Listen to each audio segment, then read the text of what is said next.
Good morning girls. Today let us see how we can interface microprocessor to an outside world.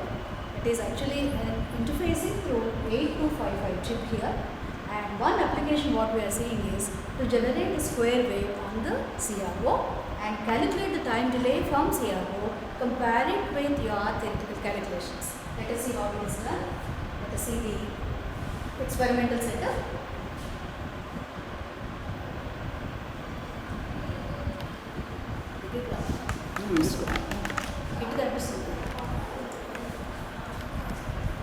This is a microprocessor kit. You can see a crystal here.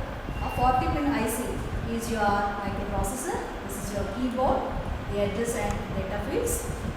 We enter the program this way. This is a flat cable, as you can see.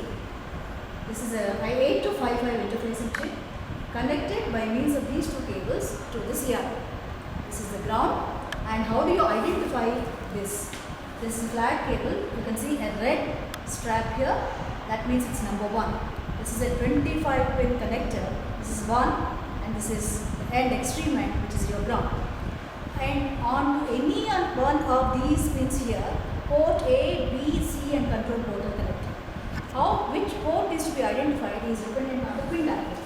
So the pin diagram says something like this.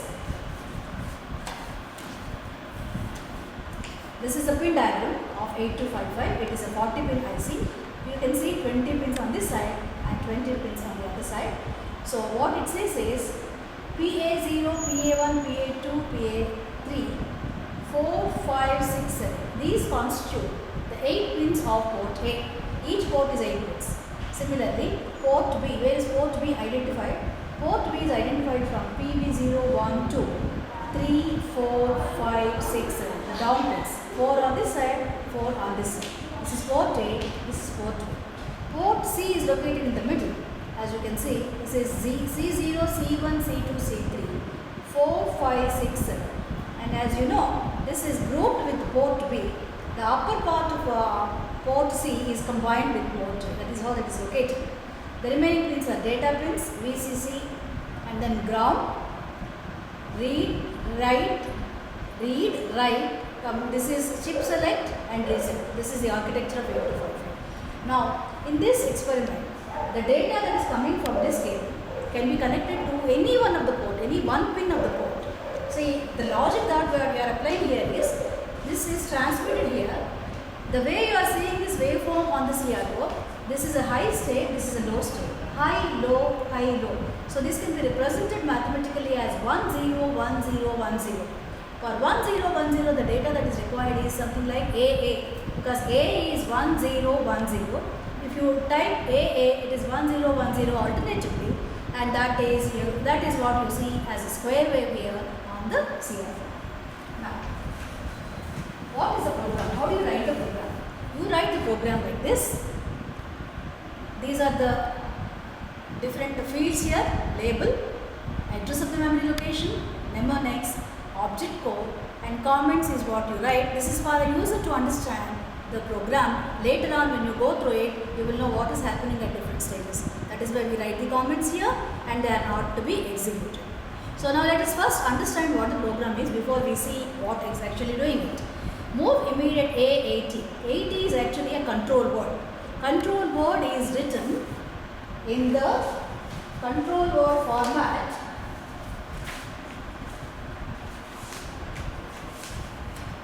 of your 8085. Here, as you can see, word means it's an 8-bit. So you have D0, D1, D2, D3, D4, D5, D6, D7. So the word what you write here is a control word. And you can use D0 bit for group B, port C lower, and D1 bit is for port B, and D2 bit is for mode selection, whether you want mode 0 or mode 1, and D3 is used for port A. If it is 1, it is input. If it is 0, it is output. Then bit D4 is used for port A. Then you have D5 and D6 together is for the mode selection. 00 is mode 0, mode 00, 001 is mode 1, 1x is mode 2. Depending on the information what you write here, it can be configured in any one of these different modes. The last bit is known as the D7 bit, which is referred to as mode set flag. It can be used as a data or it can be used also as bit reset mode.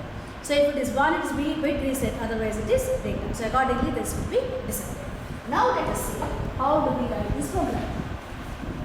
So as we have seen the control word, this move immediate AT refers to the control word which is written here, which configures all the ports as for taking the information, that means input information from the processor to this.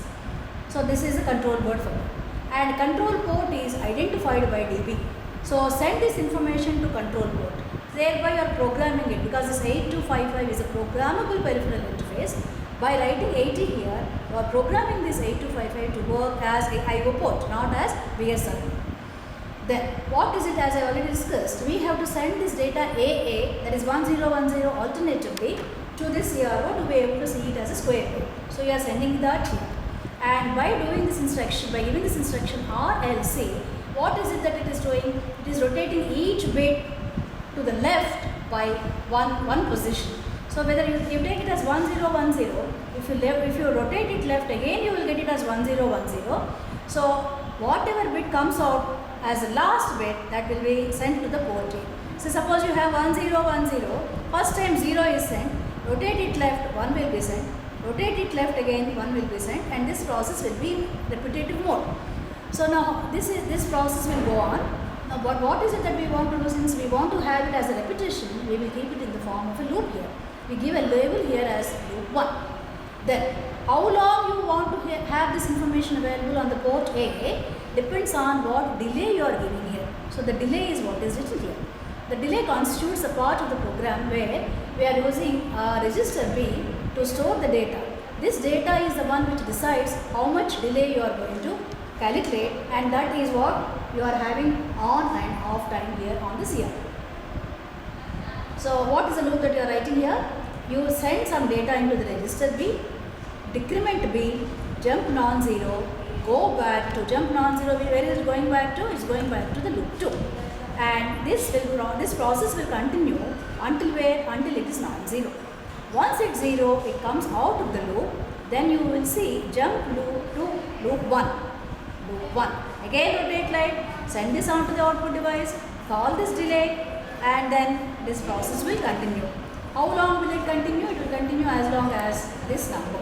Suppose I keep 5 here. First time it is decreased, it becomes 4, 4 becomes 3, 3 becomes 2, 2 becomes 1. After 1, it becomes 0. That means 5 times it will be non-zero. Once it is 0, it comes out of the loop and then jumps back, and this loop will continue. And at the end what you have is a CF, that is end of the program. Now when you run this program, you enter this program using this keyboard here. I have already entered the program, reset, go to, I have written the program from starting location F00, exit. This is what you see. And as you can see, this is the on period and this is the off period. The total constitutes the time period of this clock waveform.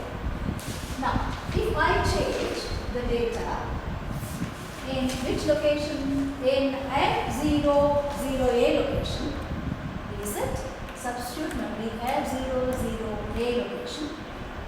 I have given AA. Suppose I give FF. Since FF is greater than AA, we expect the delay to be more. Let us see what we get.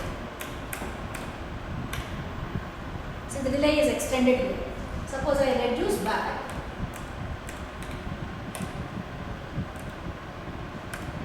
0F I am taking now. First I have taken FF, then AA, then again 0F.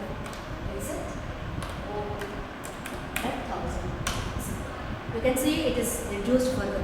You are not able to see this in 0.1 millisecond range. Reduce this, you will be able to see this. Now you have this multiplier.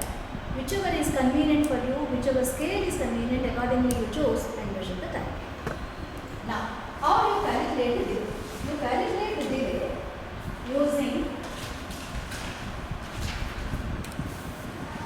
the delay calculation.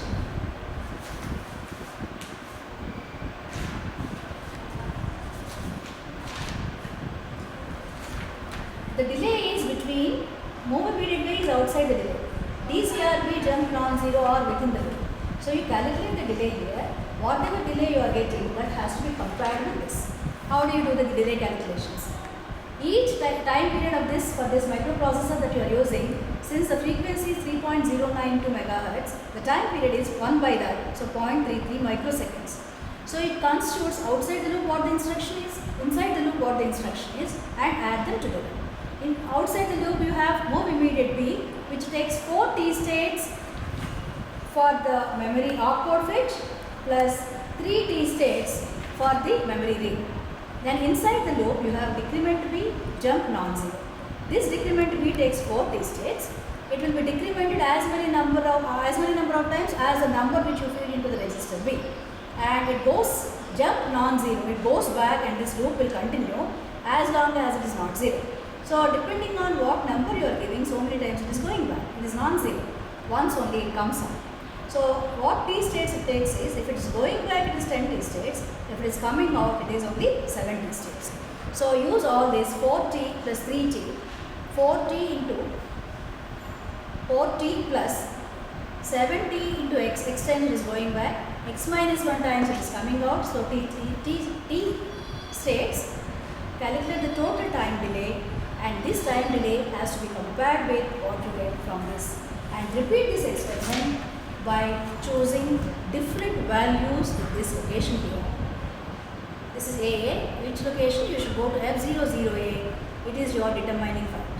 Depending on what value you are choosing, your time delay is going to be different, and accordingly your waveform is going to be different. So this gives an illustration of interfacing 8255 with the microprocessor, and through this data cable it is transferred to the CRO, and you are able to see this square wave. This is also known as a square wave generation using 8255. Two parts of the experiment. You can calculate the delay using this, or with no delay you can reverse calculate and find out what the value that you should put into this resistor. So for that, same thing, calculate this. Supposing you are asked to calculate the delay for 10 milliseconds. Equate this formula to 10 milliseconds, convert this, calculate the value of X, that will be in decimal what you are getting, convert it into Hex and put it into an appropriate location, that is at the location F00A, and verify whether you are getting the same 10 milliseconds.